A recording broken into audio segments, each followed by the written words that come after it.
بسم الله الرحمن الرحيم الحمد لله رب العالمين والصلاة والسلام على سيدنا ونبينا محمد وعلى آله الطيبين الطاهرين واللعنة الدائمة الأبدية على أعدائهم أجمعين إلى قيام يوم الدين. السلام عليكم my beloved ones ورحمة الله وبركاته. بسم الله الرحمن الرحيم ربي اشرح لي صدري ويسر لي أمري واحلل عقدة من لساني يفقهوا قولي. Inshallah, we continue our Ramadan discussions and Holy Month of Ramadan talks about Marifat, the levels of Marifat, because we really need to know that do we have Marifat or not, and we really need to know if we have Marifat, then how much Marifat do we have? Is it sufficient to support my Imam alayhi salam when he comes or not? If not, then I need to increase. And how can I increase the level of Marifat? So first of all, I'll just remind you that the Zurara was hearing the Imam alayhi salatu wasalam mentioning about the doubts of the end time and all those problems and difficulties which will rise. So Imam alayhi salatu wasalam taught him this dua, which is Allahumma arifni nafsak, فإنك إن لم تعرفني نفسك لم أعرف نبيك اللهم عرفني رسولك فإنك إن لم تعرفني رسولك اللهم عرفني نبيك فإنك إن لم تعرفني اللهم عرفني رسولك فإنك إن لم تعرفني رسولك لم أعرف حجتك اللهم عرفني حجتك فإنك إن لم تعرفني حجتك ضللت عن ديني. This was the dua. So we need to practice this dua in order to gain more ma'rifat and strengthen our levels of ma'rifat. Okay, because we have to do a lot of practical things, but we need to also seek help from Allah. So this dua is seeking help from Allah, and then we do take the part which is in our hand and do the logistics and practical steps to increase our ma'rifat. So now, the question is, what is ma'rifat? You must have heard from so many lectures and so many scholars, may Allah bless them. They have spoken a lot about Marifat because everybody is concerned about, we are concerned about ourselves and our beloved ones. So we need to know that do we have Marifat or not. So the Marifat has been spoken, but I'm going to summarize what is Marifat in a nutshell. Different scholars have different way and different perceptions of presenting it. Let's take a short summary about what is Marifat. So we have three things. We have nafs, jacket of desires, like this is my nafs, and we have ruh, and we have the body. I'm not going to talk about the body because body is body. Okay, we have to take care of it. We have to keep it healthy and to stay away from harmful things and put our body or use our body to serve Allah subhanahu wa ta'ala and to please Allah subhanahu wa ta'ala and not to please shaitan or please our nafs. So just our focus should be our body needs to be used to please Allah subhanahu wa ta'ala. Perfect. Now, what is this nafs and ruh? I'm not going to go into the philosophical debates and discussions and arguments.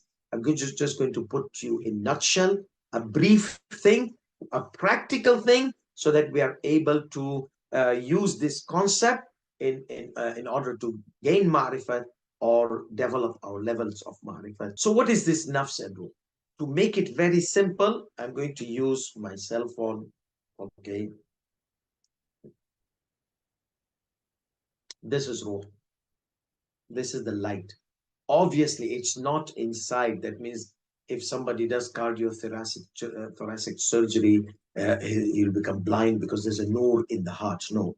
Nur means that it's the potential to recognize the light or the ability or the power to recognize Allah, to detect God, to detect the Messenger sallallahu alaihi wasallam, and to detect our awliya, our imams alayhi salatu wasallam. By detect, I mean to find out, to recognize.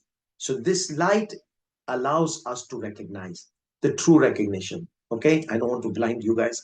So now you know that the ruh in the Quran, in the Quranic text and many of the hadith, you will find ruh a pure entity, a pure intellectual entity. Okay, what does that mean? That means it does not become contaminated. It does not become polluted. It is the power of intellect with us. That intellect that if we don't have nafs can detect the existence of God. It's a light that can realize that God is with me, surrounding me, up, down, everywhere. Like Imam Ali alayhi salatu wasalam, in the context, he says that whenever I see in front, I see God, up God, left God, right God, everywhere God. That because his nafs is pure. Okay, so his light or his detecting the detecting device detects Allah subhanahu wa ta'ala, which is ruh, which is intellect. So his intellect is so sharp and so pure. Intellect is pure for everybody, but it has not been surrounded with the contaminated nafs. It has the nafs is always impure. So Imam Ali alayhi salatu wasallam can detect the existence of God. That's why Imam Ali alayhi salatu wasallam has the maximum level of Marifat, which has no level above it. لو كشف لي الغطاء, Imam says, if the nafs and all those curtains are away, my iman is not going to increase. It has reached the maximum level of yaqeen, the truth, the ma'rifah. Okay, so that kind of yaqeen happens if the nafs is clean. So intellect is pure, power of Allah subhanahu wa ta'ala given to us to detect his existence surrounding us. Once we detect it, then we will be able to detect his representative on earth, be it the messenger of, be it his messenger, or be it his authority, our Imam alayhi salatu wasalam. So you see how much important is to keep the intellect pure. That means intellect is pure, to clean the nafs so that our intellect can see through. What do I mean by see through? Another example. So now we know Quran tells us ruh is from the highest level, the power of amr, the power of kun fayakun, the power, the supreme level of creation of Allah subhanahu wa ta'ala. Then there is nafs. In Quran, you will see nafs which is blamed, nafs which is praised, nafs which is mutma'inna, satisfied, nafs which is lawama, nafs which is ammar. So nafs can swing left and right, can go good ways, can go bad ways, can take the human body towards right direction, wrong direction. So we have intellect and we have the nafs, which according to many of ahadith, it is animal, um, and this animal is controlled by intellect, which is the angelic power, pure power. So we have both angel and animal characteristics, angelic characteristics and animal characteristics. And that is our test on the earth. Without going too much in detail here, just let me give you an example of how can a person like me not recognize the existence, have the marifat of the existence of God in every moment and every second of my life. Neither my Prophet sallallahu alaihi wasallam, neither my Imam alayhi salatu wasallam. Sometimes I remember, sometimes I'm not. When I come to Salah, I'm sloppy. I'm like, oh, now is the time for Salah. When our Imams, they come, their appearance is totally different when they come to the Salat. When to come to meet Allah subhanahu wa ta'ala, have a meeting, have a communication. So here's the thing, because their light has nafs and this nafs is pure. Now I will get something which is transparent. Yeah, you can just edit this off. Okay, so now to let you know, this is the nafs, okay, and this is the ruh. It is surrounded by the nafs. Now, nafs of our Masoom is so pure and transparent like this. It's more transparent than this. So it's more transparent.